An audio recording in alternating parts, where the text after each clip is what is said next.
Evergrande, a Chinese property developer, is about to walk the plank. In this series, Intel Brief, we discuss current market updates to make you a better investor, businessman, businesswoman. Welcome to the Red to Black podcast with your host, Warner and Mario. Mario, what are your thoughts on Evergrande? They've got $300 billion in debt, and they're starting to miss payments. Uh-oh, folks. It's going to get ugly. They make about 110 in top line revenue. So 110 billion in top line, roughly 110 billion. They have 300 billion in debt, and they can't make that debt payment. They're gonna eventually tomahawk into the abyss. Why? Why is this? Well, they've loaded up on debt during the good times, and now during the pandemic, they're starting to realize a shock. There's supply shocks in their business. People aren't buying. They're not as optimistic. There's a business cycle that's occurring. This is also an indicator that we're not seeing credit expansion. What we're seeing is deflationary credit disinflation. It's deflating. Credit is collapsing. So that 300 billion is bondholders, banks and bondholders that they owe 300 billion to. Those people aren't getting paid back on those. Trust me, the assets that they own are not going to make everybody whole. There's credit disinflation, not inflation. Credit disinflation right now in China with this company. Just to give you perspective, Warner, on how big this company is, it's as if Wells Fargo is starting to go bankrupt. The bank is going bankrupt. Wells Fargo does about 100 billion a year. It's about the size of Wells Fargo, one of the biggest banks in the world, not in the United States, in the entire world. Wells Fargo is one of the business banks. This is a kind of a conglomerate of a property, and it's got a bunch of different businesses in it, but it's roughly the same size as Wells Fargo. What are your thoughts, Warner? Here's the challenge with a lot of these companies that were blowing up in, like, say, the pre-sickness era. There was a lot of euphoria. And how do I know this? Well, after this company sort of declared that it couldn't service its debt, a lot of Chinese who had given it money to build future, houses or apartments, whatever it was, they're rioting. Here's the lesson learned here. Don't ever give anyone your money unless you're actually managing that money. Example, I'm going to build a house, right? I'm going to manage, which I've done before in construction projects. I'm going to manage that money to fruition. Even if you give it to a GC, general contractor, and this is at such a small level, but the small level is where everything starts. You can extrapolate out to 300 billion. Start with how do you manage your money at 100,000, and you can extrapolate that out to 300 billion, 1 trillion. What you're dealing with is people just gave their money, and like I was saying, it's to a general contractor. That guy these individuals have walked off with so much money, and they haven't completed jobs, created headaches. Now the people can't move forward with their projects, and they can go on and on. My point is, these Chinese individuals gave their money to this company, and now they're finding out that this company is not going to be able to fulfill on that money because it can't even service its debt.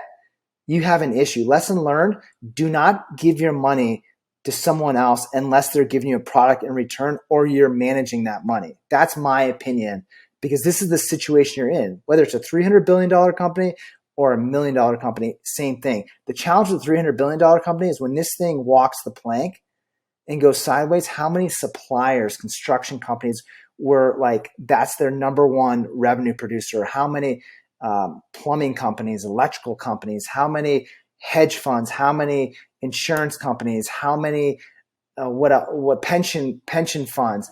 That's why people are really scared right now, because there's people over here. That market, just to give an example, is tanking. I forget. I can't even say the name. I mean, I speak Chinese, but it's like Ping Ha. I may have gotten that wrong. Which is one of the largest insurer in Asia. Took a 5% hit because of this, because they have some exposure or secondary exposure to this company. It's just the ramifications of this thing walking the plank. Imagine Home Depot, which is 110 billion, or Fannie Mae, 120 billion, just walks the plank. How many other businesses are attached to it? That's what we're going to see. Your thoughts, Mario? There's a multiplier. You're accurate. It's not the one company, Fannie Mae or Wells Fargo or Home Depot, that walks the plank. It's everything else off those businesses, and all the business off those businesses, and all the business off those businesses. It's this huge waterfall effect. When one thing that big collapses, hundreds and hundreds of businesses collapse. Thousands of businesses collapse off that one massive business. Fannie Mae goes down, Wells Fargo goes down, thousands of businesses go down. And there's people with lines of credit. Well, I had a good line of credit at Wells Fargo. I was able to make payroll. I was able to keep my business alone because I could pull this line of credit. Boom, it's gone. Their business collapsed. I did no fault of things were fine. I had this line of credit I used at Wells Fargo. They collapsed. I couldn't make payroll. The whole thing tomahawked. To go back to what you said about money and about why people are taking massive haircuts, and just I'll tie this into boat building in North Carolina. I've talked to a lot of the major boat builders in North Carolina. I've talked to a lot of the businessmen who buy those boats or build those boats. It's like building a house. You don't give them the whole budget and say, build me the boat. What you're doing is you're saying, okay, let's get you started. You need a little bit of money to get the supplies going and get the boat started. Okay, here's 5% of the total cost. Here's 10% of the total cost up front. And then here's the scope of work and the timeline of when it's going to be done. Each week, here's what I'm going to pay you every Friday. I'm going to come here and look at my boat, and I'm going to pay you every Friday to build my boat. I'm not giving you a pile of cash and saying, I'll see you in 6 months or 3. Some of these boats take 3 years to build in North Carolina. Custom sport fishing, Ricky Scarborough, Bayless, the big boats, the big North Carolina fishing boats take 3 years to build. Those businessmen don't just shove a huge pile of cash and say, see you in 3 years. No. There's a scope of work, and there's a time where each thing on that list is going to be completed by, and then they're going to pay. And there might be a little bit to get the guy going, to whet his appetite and saying, I'm the real deal. I want to build this boat. I know the folks that run Onslow Boat Works out of Surf City, Pender County area of North Carolina. They make some of the best center console fishing boats in the entire world. And I've talked to the owners, and I've talked to people that build boats there, and they have a very detailed scope of work, and they pay every Friday. What are your thoughts on that, Warner? Yeah, so typically when I was doing construction projects, and we're making a key, Mario's making a key differentiator here before I go into a construction project. What he's basically saying, and was what I was touching on before, is if you're going to do a project that's due in, say, a year or two, you want what's called a progress payment. If you're going to give your money to a company like Oracle, which has already got a finished product, a proven track record that they pay dividends and they increase those dividends over a certain amount of time, then you can give your money to that company because it's a finished product and they're paying you to be a part of that product.